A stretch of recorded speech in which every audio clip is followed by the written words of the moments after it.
My daughter hasn't started calling me daddy yet. Maybe it's because I'm always on the go and don't see her much. When my husband and I visited our best friend's new house, her husband, John, said that. I quickly reassured him. It's not like that. I tried chatting with her daughter, but she only stared at me, not uttering a word. I recalled Jean saying she was a quiet one, and it seemed accurate. Lost in thought, I was jolted when Reina's expression changed as she saw the person standing behind me. She darted past me, beaming, "Daddy, let's play!" My heart stopped as I spun around. Reina was hugging not John, but my husband. "Sweetie, your daddy is over here," John said, attempting to bring her to him, but she clung tighter to my husband, tears in her eyes. "No, I want to play with Daddy." My husband appeared dumbfounded and uneasy. "What's going on, Kev?" Little did I know a surprising revelation awaited us. My name is Helen, and I'm a 33-year-old working at a city hall. I first met my now husband, Kevin, in college. My good friend Jean invited me to a co-ed barbecue, and that's where Kevin and I crossed paths. He was tight with Jean's boyfriend, John, as they'd gone to high school together. "Helen, Kevin's a catch. How about swapping numbers?" suggested Jean's boyfriend. I had a good vibe from Kevin, so we exchanged info. Things progressed from there, and soon we were dating.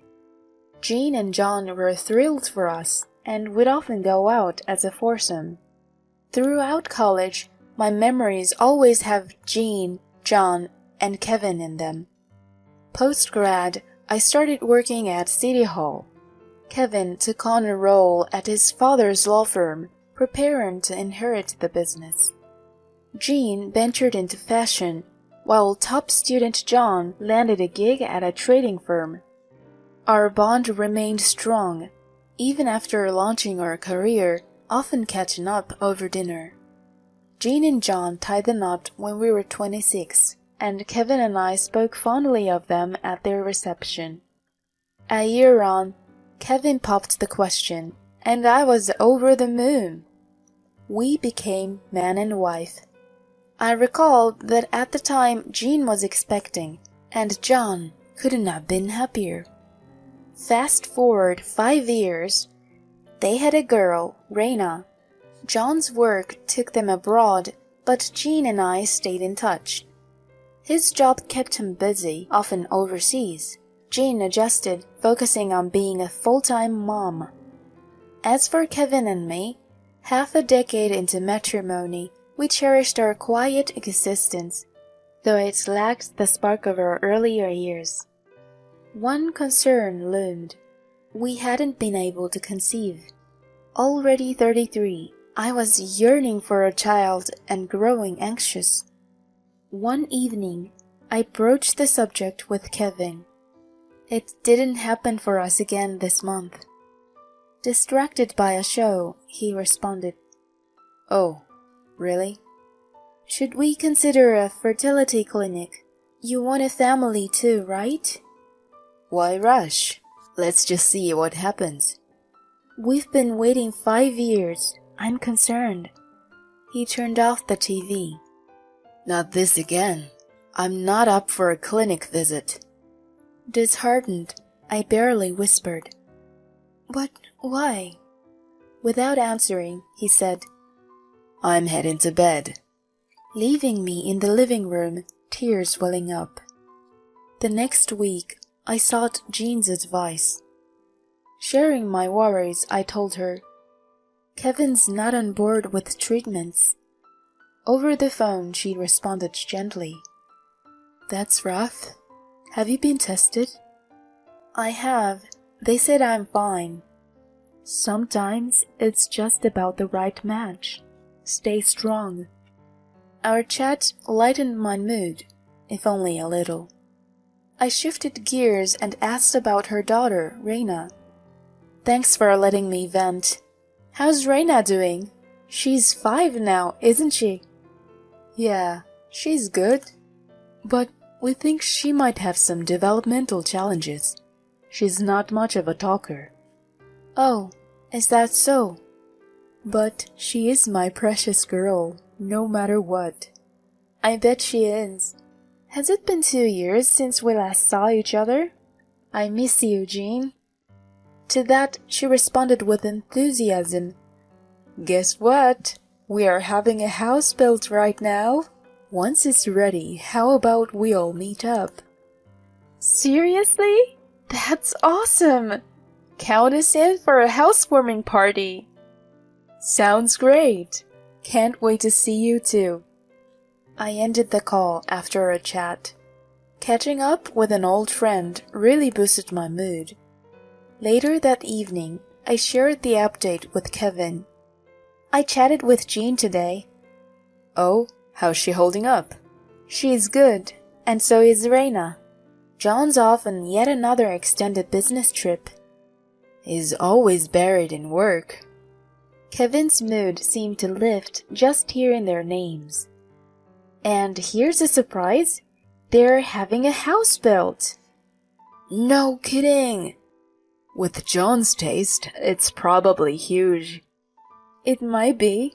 We talked about catching up at their housewarming once everything is settled. Mid-conversation, Kevin interjected.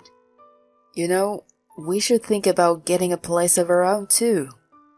I responded, before a house, I want a baby. We'd need to plan for things like a nursery. His face clouded over. Not this again. It matters to me, Kev. It's on you that we don't have kids. I know I'm fine. His words caught me off guard. What do you mean? I've been checked out, and everything is good on my end. How can you say you're okay when you haven't even been to a clinic? He looked briefly rattled, but then shot back. Whatever the case, our fertility issues, they're on you. If you want kids, maybe step up your game before gripping about it. He quickly finished his beer and made a beeline for the bathroom. His words stunned me into silence, and I sat processing for a bit. Fast forward a month, and Jean told us their house was ready. With a gift in tow, Kevin and I drove about an hour to their impressive new digs. It was even more luxurious than I'd pictured, but I suppose it was within reach given John's earnings. Great to see you, Kevin and Helen. John greeted us.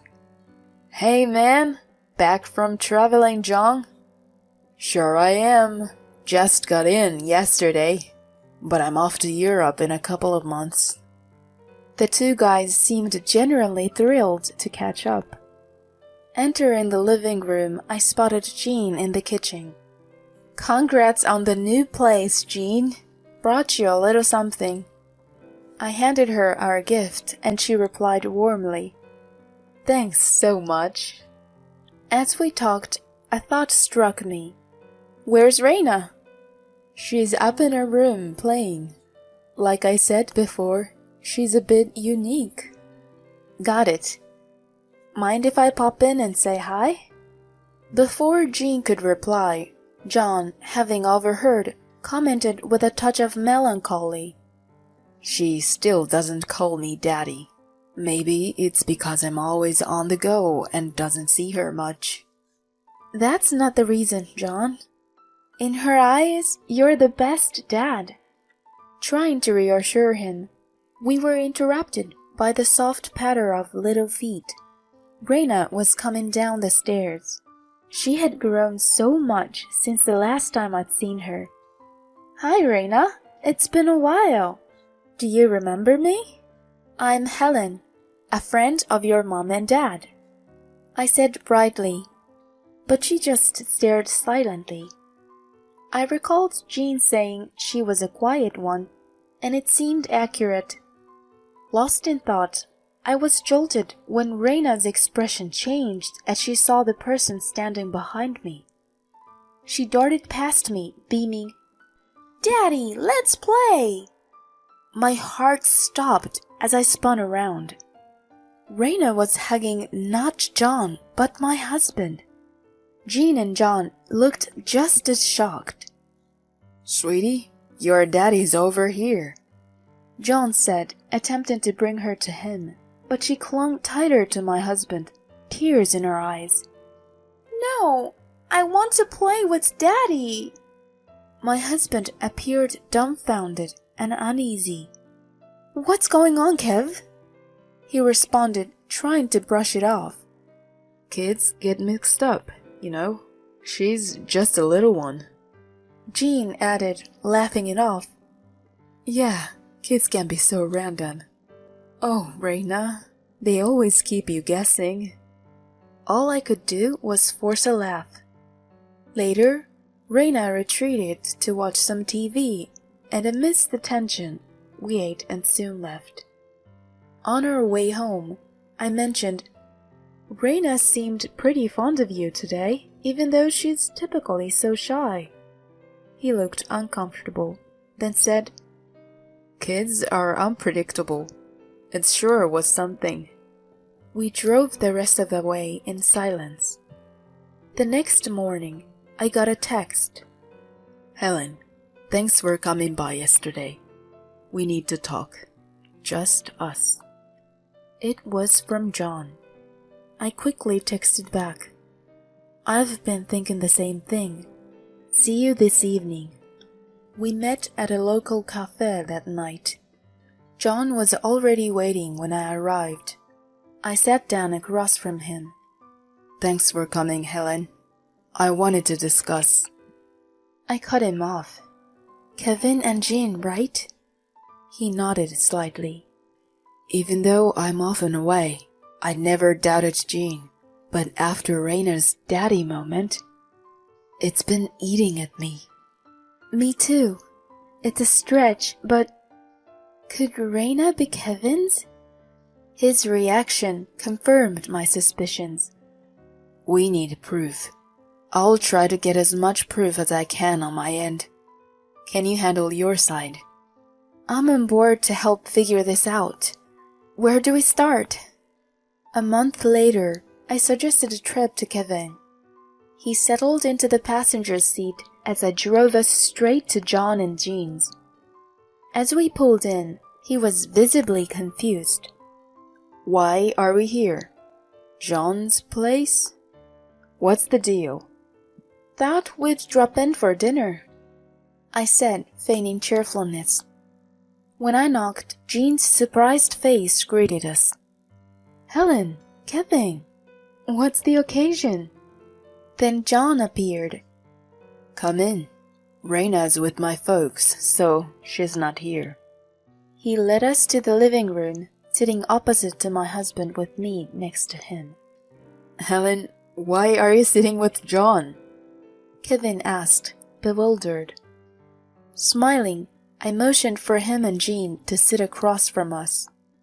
"What's the point of this? It's so unexpected." As they tried to grasp the situation, John said firmly, "Let's talk about the two of you and your relationship." Their expressions said it all. Jean, looking shocked, quickly fired back. "What relationship are you talking about? Kevin is just a husband of my good friend." "Is that so?" I clicked on the voice recorder I held, playing their voices for everyone to hear. "Man, that was close the other day. I didn't see Reina run into you like that coming. Took me by surprise, too." Luckily, they didn't catch on. Can't even think about what would happen if they realized I was her dad. "Well, my husband's kind of obvious, so we're good.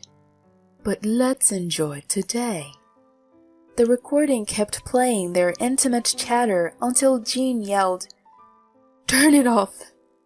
"How could you? What is this?" Kevin was in panic. Staying calm, I replied, "All those overtime days? I put a voice recorder in your car. It played right into my hands." Both of them looked utterly stunned. John passed them a document. "I also did a DNA test. Reina isn't related to me. Start talking." After a beat, they spilled everything. Kevin, envious of John's success and charm, pursued Jean back in college. She was game, seeking some thrill. Being part of a foursome made their secret trysts easier. Jean got pregnant, presenting Reina as John's child. They'd meet secretly, making sure Reina called John Daddy. After hearing it all, John just shook his head. "You two are something else. I'm going to sue you both." I chimed in. "Count me in. I'll see this through, even if it ends up in court." They exchanged nervous looks. Jean finally said, "Fine, let's get a divorce. The real family can be happy together." Kevin retorted, "I don't want a barren wife anyway. I have a sweet kid." At this, I couldn't hold back my laughter. They looked dumbfounded. "A real family? A sweet kid? You can't be serious." "What's so funny?" I shook back.